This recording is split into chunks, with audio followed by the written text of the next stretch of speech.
The mystery surrounding the abandoned trailer on the outskirts of town had persisted for years. It belonged to a man named Jack who vanished from sight more than 10 years ago. Welcome to USA Stories channel. Do not forget to subscribe and activate the bell button to receive all new updates. Now let's go to the story. Though there were speculations that he had absconded with a substantial amount of money, no one was aware of what had happened to him. The truth was eventually discovered only after his son acquired the land. He learned a startling truth that his father had been keeping for years as he started to tidy the trailer. Adam assessed the condition of the trailer when he stood in front of it. The trailer didn't appear like much, and it was old and damaged. For years, he had wondered why his father had kept this a secret from him, but now he would soon find out. His father's explanation was not too bad. A musty stench filled the room as he entered through the creaking door and was met with mounds of dusty possessions strewn around. In an attempt to get some answers, he began sorting through the mess. Adam discovered something that didn't appear to fit in the trailer as he continued to explore it. Adam kept looking after discovering the first of many clues. He had no idea, though, that his quest for information about his father would just raise more doubts. Why did Jack vanish into thin air? Why had he given Adam the trailer? What might Adam discover within? Adam was astonished to learn that he had inherited anything from his father when he received a letter from the government. He hadn't given his father much attention in a long time because he had vanished from the world while he was still a little lad. However, the mystery remained unsolved. After being missing for nearly 15 years, it seems that his mother had reported his father dead to the authorities in the hopes of inheriting something important from him. Rather, Adam ended up inheriting the one item his father had left, a dilapidated trailer tucked away in a distant wilderness. Adam was more surprised that his father had left him something than that he had been officially proclaimed dead. He couldn't recall ever going to a trailer with his father, and his mother was as shocked when he told her. What then had his father kept secret from them? Adam loaded up his belongings and headed to the trailer as soon as he got the coordinates. More doubts arose because it took 3 hours to get to the forest. Why was it moved so far away? His already hazy recollections of his father seemed to contradict this new revelation. Who was this guy? With the midst of nowhere, a massive hill was covered with trees. It was quite peaceful, an hour's drive to the nearest town. Adam saw how far into the forest the trailer was when he navigated the route on his phone. It seems as though his father genuinely wished for no one to discover it. At last, he caught sight of something far away. Because of its concealment against the hues of the forest, he wasn't quite positive that it was the trailer. But Adam could see that he was moving in the direction of the trailer with each step. He stood before it, taking everything in, and gasped. The paint on the trailer was flaking off, and dirt and dust were all over the windows. The trailer's rear section had collapsed and the door was hanging off its hinges. The trailer was obviously overtaken by Mother Nature, and it appeared as though no one had handled it in a very long time. What was my father doing with this old thing? Adam shook his head, reflecting. He examined every part of the trailer as he strolled around it. He stepped into the trailer after waiting for a few minutes. He felt unhappy about something about it, but after circling the trailer 5 times, he decided he had to get inside. Adam opened the creaky door and entered the trailer, where the stench of mold and disrepair permeated the air. Every surface was coated in dust and cobwebs, and years' worth of detritus was strewn everywhere. Adam got to work, determined to clear this ancient thing and find answers. However, he would soon discover something peculiar. He started outside the trailer, tossing everything.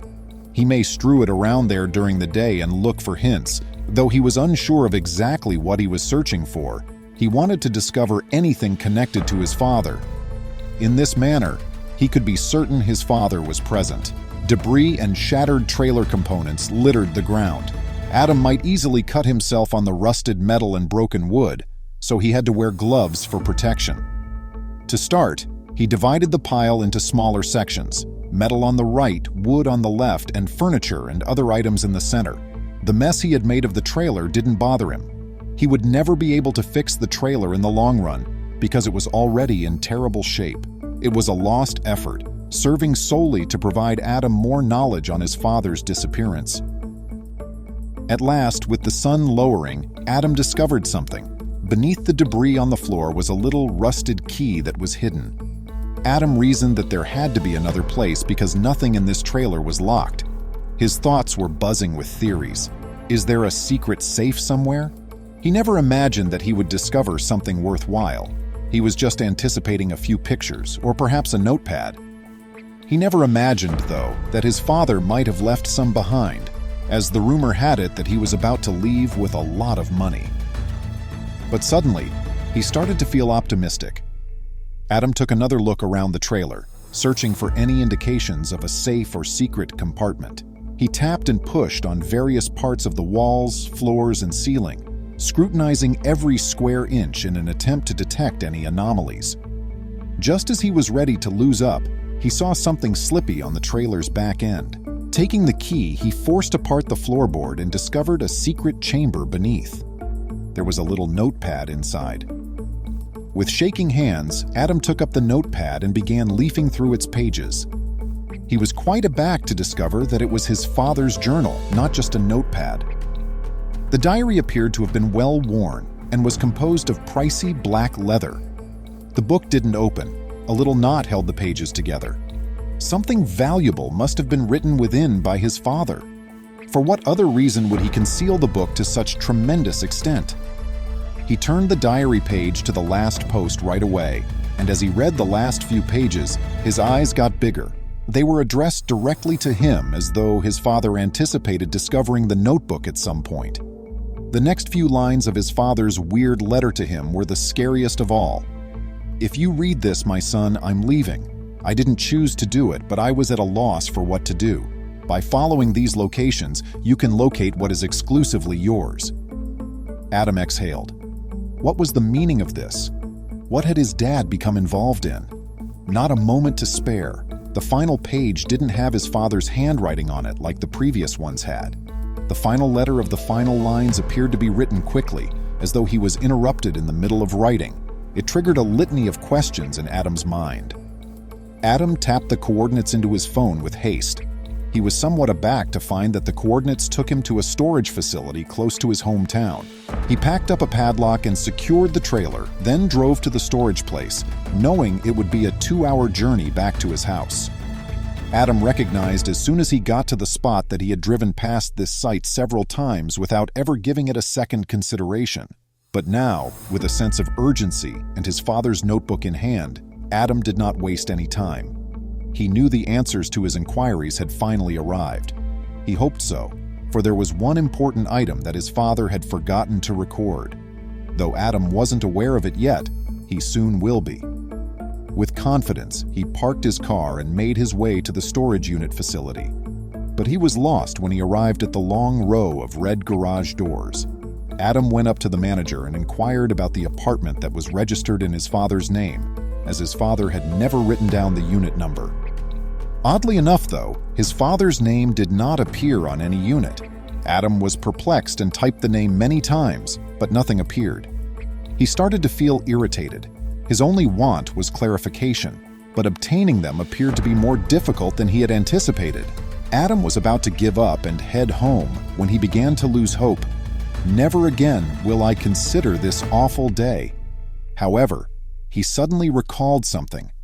A note from his father struck him, one he could not quite forget. "You will find what belongs to you and you only." Might the unit instead be registered in his name? Why would his dad do such an action? But after that, something clicked. If his father was truly in danger, he would not use his own name, of course.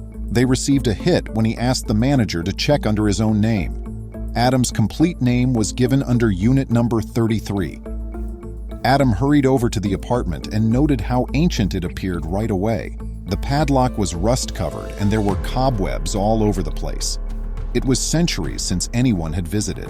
The padlock was rusty and difficult to unlock, even though it appeared small enough to accommodate the little key. Adam attempted to turn the key, but it appeared to be stuck. The floor manager, fortunately, had a notion. After giving the padlock a shot of rust-dissolving spray, he waited for a few minutes. People had a tendency to forget about their units more often than you would expect, Thus, the manager had dealt with such situations several times previously. After a few minutes of waiting, the lock was sufficiently lubricated, and Adam was allowed to try again once the manager moved aside. This time, it opened with a boom right away. Adam's heart began to race as the lock fell to the floor. To himself, "Why am I so nervous?" he asked. He requested the manager to stay a little while longer and thanked him for his assistance. For some reason, he didn't want to be alone, but he wasn't sure why. Adam carefully raised the Unit 33 garage door, revealing a tiny, poorly lighted room. His eyes grew wide with astonishment as he entered. Stacks of old, dusty boxes coated with cobwebs filled the flat.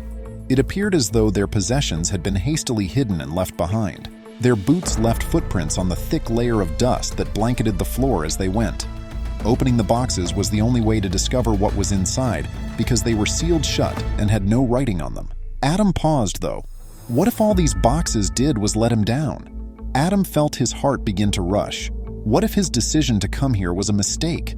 Was this truly worth the potential disappointment in place of his happy recollections of his father? Adam was afraid he might learn something about his father that he would have preferred not to know.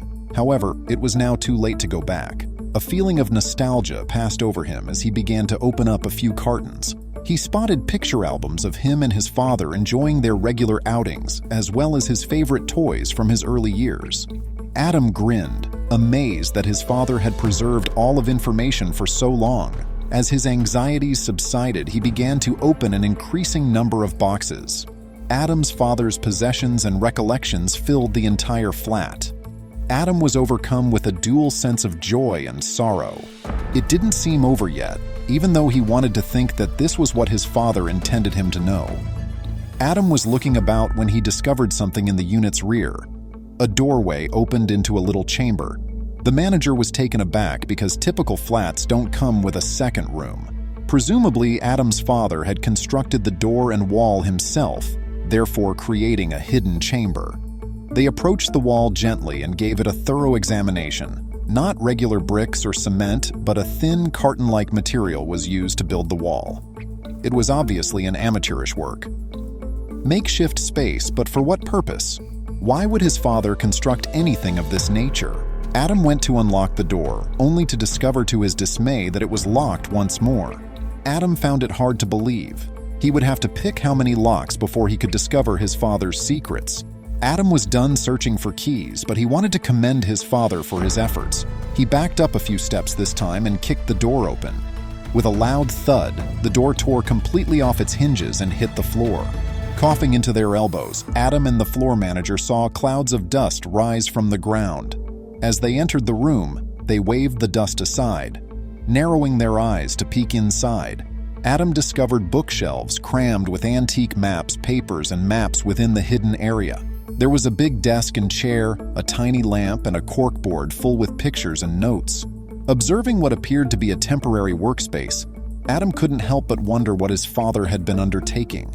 As Adam walked inside the room, he heard the floor manager gasp. Adam understood his surprise, as he was certain this was not something he saw often. Adam would never have known about this if he hadn't invited him to remain because it was concealed within one of his flats. Adam began going through the documents and attempting to sort through the disorganized data. A few of the documents contained vintage photos and newspaper articles, while others were written in code. Adam realized his father had to be doing something extremely risky, even if he had no understanding what any of this entailed. He tapped his toe on something and shifted his feet. Adam discovered a secret chest as he checked behind the desk. He thought to himself, "Please don't be locked. Please don't be locked." And he was lucky since the chest gently opened as he pulled the small handle. What may be contained? Adam discovered a fading picture and a stack of paperwork bound together within the chest. He opened the papers and began to go over them very attentively. There was proof of corruption and theft by influential people in the community, including the same officials who had concealed his father's disappearance, which was damning. As Adam became aware of the extent of the evil that had afflicted his village for years, his hands began to shake with rage. When he glanced at the picture, he noticed his father standing among some demonstrators, carrying a sign that said, "Justice for all." All along, his father had been battling against corruption. Adam's thoughts was full with inquiries. Why had his father concealed this proof? What caused him to vanish? How did he end up? This finding, for some reason, offered Adam some optimism. Is his father still living? Adam made the decision to face the only person who may have known about this all along in an attempt to discover the truth. After expressing gratitude to the manager for his assistance, he picked up the evidence box and headed to his mother's house. There was more to this than she knew. Adam reasoned that it would be impossible to be married to someone for so long and not be aware of their activities. When Adam arrived to his mother's house, he was met with conflicting feelings. Jessica, his mother, was taken aback and perplexed to see him. She appeared to be avoiding eye contact and was reluctant to discuss Adam's father.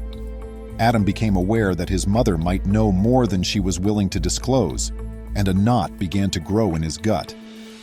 Adam stood at the door asking to be allowed in.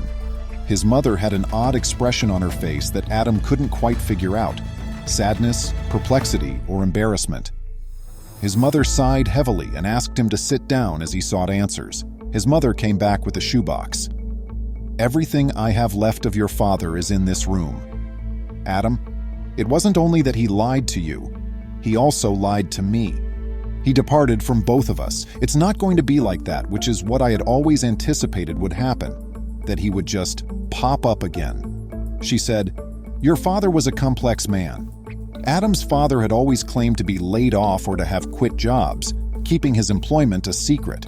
When she confronted him, they got into a heated argument, and he ultimately acknowledged that he was engaging with dangerous persons in an effort to keep the family safe. He departed and never came back a few days after the altercation, telling Jessica in a letter that it was for their protection. Jessica, tears running down her cheeks, showed Adam the letter. All these years, I wondered if the corrupt men had gotten to him or not. Adam shared his mother's tears and their sadness. After reading the letter aloud, Jessica had more to say. She sent Adam a recent letter from his father, in which he requested that they record him as dead for mental peace and justified his ongoing absence as essential to his life. A mixture of relief and sadness overcame Adam. Though he was still alive, it seemed unlikely that they would see their father again. Adam put in a lot of work with the media and law enforcement, determined to carry on his father's legacy of fighting corruption, and he eventually succeeded in getting the corrupt authorities jailed. The community rejoiced in the new beginning, and Adam departed with the hope that his father would eventually come home. "Man, my siblings and I did DNA kits for Christmas, and it blew up in Mom's face." His mother watched in horror as each of her children unwrapped a present and discovered it was the identical one. Nobody was aware of the secret she had been keeping for a very long time. She had prayed that no one would ever be aware of her personal history. It was all coming apart now, and she needed to find a solution.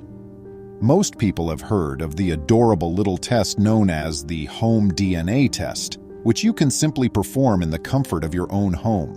The small box is readily available at most pharmacies, and many find it fascinating that their obscure past has come to life. Some even question whether the DIY kit, which is based on people from long ago who make up your genetic code, might reveal more about you. These DNA tests have revealed some fascinating secrets, but none as bizarre as the one of the guy who sent DIY DNA kits to every member of his family on Christmas Eve. Ancestry DNA was having a kit deal earlier this year. "I thought it'd be a great idea, so I bought 6 of them for Christmas presents," wrote the man. He was unaware of the fear it would instill in his family. "Today, my family got together to exchange presents for our Christmas Eve tradition, and I gave my mom, dad, brother, and 2 sisters each a kit," he said. But James didn't anticipate some of the reactions he received when he opened the gifts. Opening her DNA kit box, his mother dropped the present as if it had burnt her and cast a terrified glance around the table. Seeking an excuse for her children to skip the exam, she started looking for any excuse to halt the already initiated actions. Her words sprang out of her mouth. "You shouldn't take this test. The chemicals in them are extremely dangerous." However, the family's explanation that the test included no chemicals at all was met with disbelief. She wanted more, desperately. Although it was obvious that she was upset, kids had no cause to wonder why their mother was acting strangely. After a few minutes, she gave it another go. Since the outcomes will be the same for all of us, just one of you youngsters needed to take it. To save money, you ought to sell the additional kits. Maybe her strategy worked, she thought to herself, as everyone carried on with their evening. But when the topic of the tests came up again, she lost her cool and rushed upstairs, her husband trailing closely behind. James made the decision to share the events of the evening on a well-known social media platform, writing, "We're downstairs trying to figure out who has a different dad after our parents had been fighting upstairs for the last hour." However, things weren't quite that simple, because no one had actually taken the test yet. Update: I really appreciate all of your kindness and support. I haven't decided if my brother, sisters, and I will take the test yet. A few hours later, he commented, "No matter what happens, we'll still love each other and our parents no matter what." It was obvious that he was concerned about the difficulties he had caused and was really wishing for the best. Eventually, Mom and Dad arrived downstairs while everyone awkwardly waited around the table in quiet. Now that they appeared to have made a choice, both parents were considerably more composed. It was obvious that something was happening that the children were unaware of, and James felt a bit anxious that it was becoming public on Christmas Eve. What could have prompted his parents to argue so violently and then come together as a team an hour later? They were prepared to confront the family and provide some information that was obviously going to alter the way the family interacted with one another, and even with themselves. One would think that someone wouldn't be this close or happy right now if there was something as serious as infidelity on one side. Mom took everyone aside and revealed her truth with grace. She took his hand and he nodded as she proceeded to describe in detail how the family came to be so many years ago. In an odd turn of events, their father was the father of the boys, but as he had known all along, the father of the girls was not. James writes a clever statement summarizing the evening's events. Update: Christmas isn't destroyed. In actuality, my error became a Christmas miracle. It turns out that my sister's father died not long after her birth. My mom's closest friend helped her get through the worst period in her life, and they later fell in love and started the rest of our family. Given that her spouse had supported her throughout and was aware that he wasn't the father of the first two kids, why hadn't Mom informed the kids about their paternity? Was it a secret that she didn't stop it once it started? There was never a good time, and then it was too late. The deception became greater and harder to tell with every day that went by and every year that passed. That's probably precisely it, James added. Due of the difficulty it caused my mother, they never told us. She was brave enough to share pictures and tales with us last night, and it really strengthened our bond as a family. We will always remember this Christmas, and certainly we are all eager to hear the results of our tests. All of you have a Merry Christmas. It appears that nothing sinister was occurring. She had no hidden relationships or scandalous escapades. All of her past was too difficult for her to discuss until this Christmas present made her do it. She must have reasoned that since the children were raised by the same parents and had the same upbringing, it didn't matter if they were made to feel like full siblings. Some, meanwhile, were not as fortunate. Another man, George Doe, made a statement on the occasion he gifted his parents a 23andMe DNA kit. His goal was only to learn about the family's medical history, but what he discovered was shocking. Check this box if you want to see close family members in this search program, said a line at the bottom of the page. When he checked it, he discovered that he and another man called Thomas shared 22% of their DNA. His father told him no when he inquired whether he knew any Thomases. When George checked, however, he saw that Thomas appeared in his father's close family member box with a 50% genome match, indicating that George's father was also Thomas's father. However, not every DNA kit results in depressing tales and adulterous partners. Another, Chastity, was so ignorant of her history that at 31, she had no idea who her father was. She made the decision to undergo a DNA test. She was shocked to learn that her X chromosomes contributed significantly to her European ancestry when she received her findings. She put pressure on her mother to tell her more about her real ancestry. Being African American, her mother would consistently mention that Chastity's father had extremely dark complexion. Chastity, however, would discover that wasn't exactly accurate. She fought with her mother till she finally caved in and introduced Chastity to a name she was unfamiliar with. Her father's identity, her background, and even the last name she had used for 31 years were all lies. Chastity used the name to find her father on Facebook and send him a message. She says with fear, "I didn't know if he even knew about me or would accept I could possibly be his child." However, the response she received exceeded her expectations. "Wow, I've been looking for you forever." Chastity's tale is only one of many touching and sometimes ill-considered ones. It appears that the lesson of the tale is to make sure you want to know about your past before you go digging. Have you ever been in a scenario where you learned something that first caused you to stop dead in your tracks before giving you the want to fight or flee? A young mother experienced just that when she heard an odd groaning sound on the baby monitor. Seeking the source of the unsettling noise, she dashed inside the nursery. When she went into the nursery to find out what had occurred, she was taken aback by what she found. Like any other infatuated couple, Roy and Benita made the decision to publicly announce their love for one another and tie the knot. One of the many commonalities between Roy and Benita was that they had always desired to start a family of their own. They saw marriage as the first step toward realizing their common goal of starting a family and filling their home with kids. They used to spend hours discussing what it would be like to have children. Benita and Roy made the decision to try for children shortly after being married, in order to realize their goals of having a large family and a home full of youngsters. Soon after they began trying, Benita received the amazing news that she was expecting a child. When the pregnancy test proved positive, she was ecstatic. The idea that her wishes were coming true and that she would become a mother filled her with joy. The following moment was much more sad because of her delight. Regretfully, Benita's pregnancy did not go as planned for her and Roy. Rather, they encountered a circumstance that no aspirational parent ought to ever encounter. Benita gave birth to a premature baby who sadly passed away.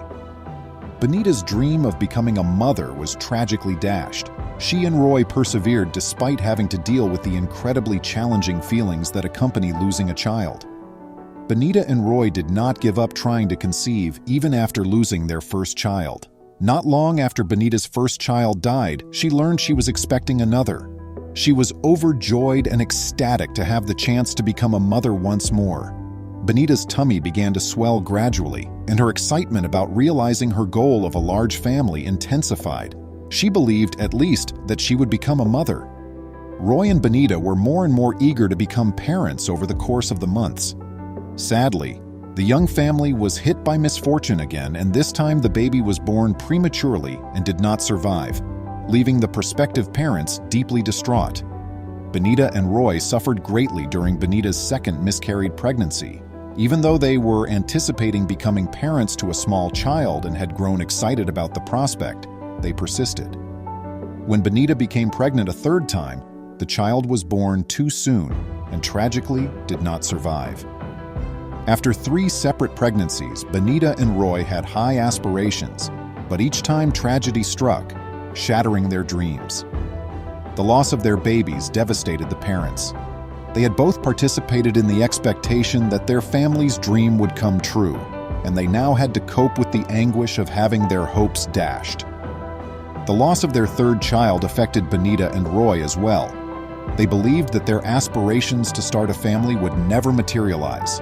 Benita believed that a baby could only fill the void in her heart. She had dreamed of caring for and nurturing a child for as long as she could remember, and she had come dangerously near to realizing this goal 3 times. It was amid this depressing period that something very unexpected occurred. At one time in her life, Benita thought that the emptiness in her heart could only be filled by a baby. She had given up on life, but then something unexpected happened, and Midnight entered Roy and her lives. Adorable and small, Midnight was a stray kitten.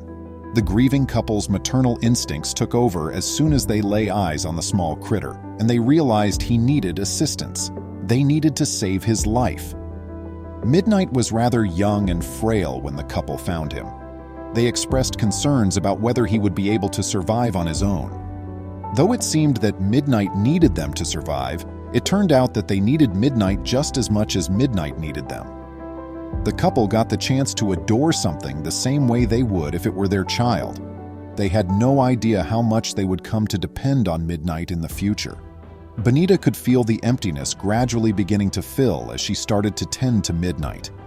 Midnight clearly needed someone to take care of him. Benita began to feel better about not being able to have children of her own as she rose to the occasion. Midnight had grown into the child they had never known. The cat was cherished and treated like one of their own.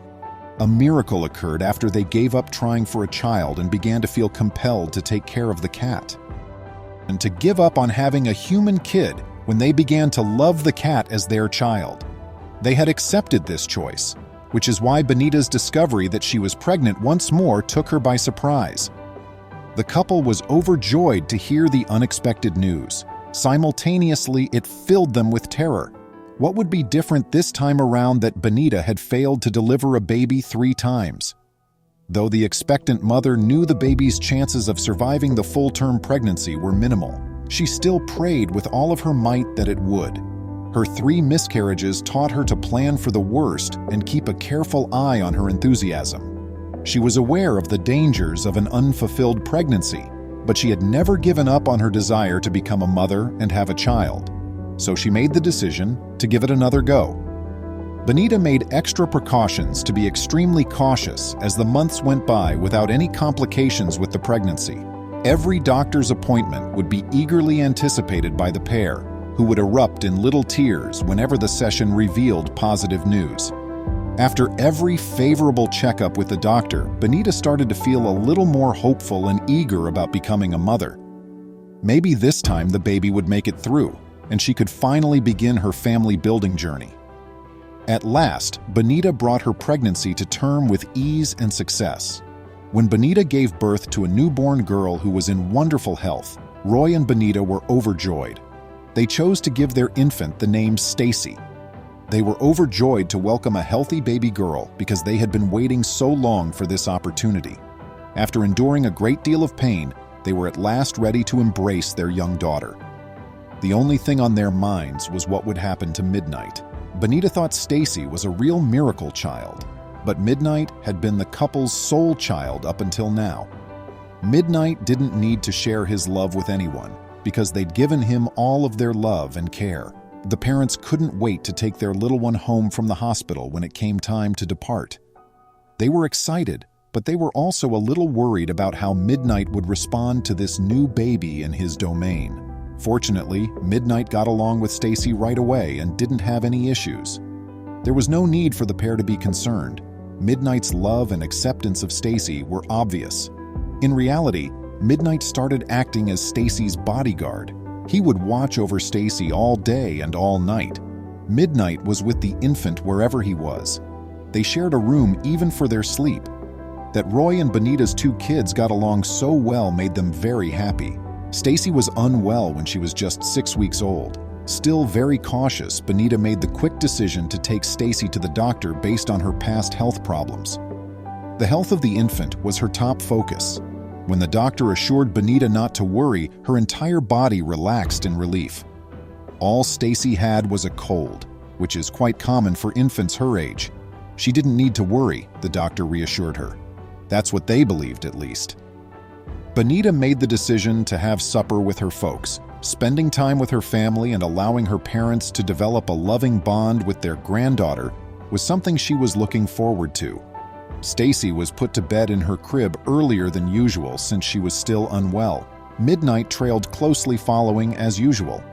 Benita, being the conscientious mother that she was, set the baby monitor to sleep and let Stacy sleep while she spent time with her parents. Roy, Benita, and her parents were having a good talk. Abruptly, a startling noise emanated from the nursery. Everyone instantly stopped chatting and focused on listening intently, attempting to identify the source of the noise. It appeared as though the odd noise was really the baby monitor moaning. When panic struck, Benita hurried to the nursery to investigate the source of the unsettling noise. It was then that she made an unforgettable discovery. Midnight was wailing into the baby monitor when Benita burst into the room. This was quite weird behavior, and it made Benita even more anxious. She was astonished to see Stacy peacefully sleeping in the crib. Stacy was having trouble breathing and had started to turn blue. Upon witnessing her daughter's struggle, Benita was immediately filled with anxiety and concern, believing that she would lose her beloved child in the same manner that she had lost her other 3 daughters. The family went into survival mode, and Stacy was hurried to the nearest hospital by Roy, Benita, and her parents. Upon arrival, they were informed of the devastating news that worries all parents. Stacy had succumbed to complete respiratory failure. Fortunately, Stacy's life was spared by the medical professionals, and she went on to become the second miraculous baby. The family was quite relieved, but they couldn't help but wonder what may have happened if they hadn't managed to get Stacy to the hospital. Although Stacy miraculously lived, she came dangerously close to death. The medical staff informed Benita that Stacy would not have survived, and the family would have lost their little daughter if they had arrived at the hospital a few minutes sooner. In Roy and Benita's opinion, Midnight is a hero. Had he not begun wailing into the baby monitor, his daughter might not have survived, and they would not have been able to detect her breathing difficulties. Forever, Benita will be appreciative to Midnight for entering their house that evening in search of a place to dwell. The little cat not only helped her get through a trying period by being a comforting presence in her life, but it also acted as Stacy's guardian angel and saved her life. Midnight, in Roy's opinion, will always remain Stacy's hero. The family will always be appreciative to their devoted cat for taking care of her when she needed him the most. Please remember to subscribe to our channel, give us a thumbs up, and turn on the notification bell so you won't miss any of our videos. If you enjoyed the tale, the next video that plays on your screen will probably move you too.